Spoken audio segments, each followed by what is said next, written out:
আমি আপনাদেরকে মন জয় করার জন্য বিরাট কোনো খাওয়া দাওয়ার ব্যবস্থা করি নাই, কারণ আমি জানি আপনারা আমাকে ভালোবাসেন। আমি আপনাদের পেশার মানুষ, আমি আপনাদের পেশার মানুষ, বুঝছেন? সব লাইভ বন্ধ আছে তো। আমি বিশ্বাস করি এই একটা ট্রাউজার গত 10 দিনে আমি 7 বার পরেছি। আমার টোটাল, এটা কিন্তু লাইভ না প্লিজ, আমার টোটাল ট্রাউজার আছে 3টা। একটা হচ্ছে ফরমান, বাকি 2টা হচ্ছে গ্যাবার্ডিন। আমি এই জীবন যাপন করা মানুষ, বুঝছেন? এটা আমি 10 দিনের মধ্যে 7 দিন পরে আসছি, বুঝছেন? সো আমি ওরকম জীবনযাপনে বিশ্বাস করি। আমরা দেখেন, আগে মানুষ মনে করতে কি যে মন্ত্রী হওয়া মানে হচ্ছে দম্ভ দেখানো, অর্থবিত্তর ভাব দেখানো, এই দেখানো।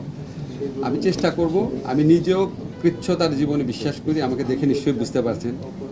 1,00,000 টাকার ঘড়ি তো দেখছে, আমার ঘড়ি নাই। আমরা চেষ্টা করব। মোবাইল আমার পিএস দেখে বলে এত নিম্নমানের মোবাইল আপনি ইউজ করেন, এটা 2G হয়ে গেছে, আমি ফোনই করতে পারছি না। তো আমরা সবাই চেষ্টা করব। আপনাদের কাছে আমার একটা রিকোয়েস্ট থাকবে, প্লিজ দেখেন, জীবনে অনেক কষ্ট করছেন সাংবাদিকতা করতে গিয়ে। আমার অনেক পরিচিত সাংবাদিক চাকরি হারিয়েছে, খুব কষ্ট লাগে দেখে। একটা ছোট্ট সত্য কথা রিপোর্ট করার জন্য চাকরি হারিয়েছে, সারাক্ষণ নিগ্রহের মধ্যে থাকেন, আপনাদেরকে চাকরিচ্যুত করা হয় কথায় কথায়। আপনারা প্লিজ একটা উদ্যোগ নেন, এই একটা সুযোগ। আপনারা চাপ সৃষ্টি করেন, সাংবাদিক ইউনিয়নকে এক হইতে হবে। আপনারা চাপ সৃষ্টি করেন, প্রেস ক্লাবে যে সমস্ত সকল সাংবাদিককে সদস্যপদ দেওয়া হয়েছে, আপনারা জানেন হোয়াট আই এম মিনিং। আপনারা তাদের থেকে প্রেস ক্লাবকে মুক্ত করেন। সৎ এবং মানে সত্যিকারের জার্নালিস্ট আছে যারা, তারা যেন থাকে।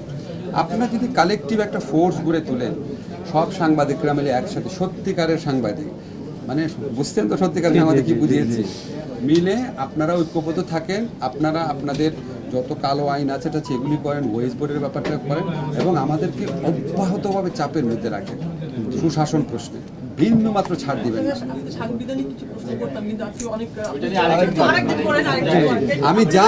আমি যা উদ্যোগ দিব ইন কোর্স অফ টাইম আপনাদেরকে অবহিত করবো, তখন করে একটু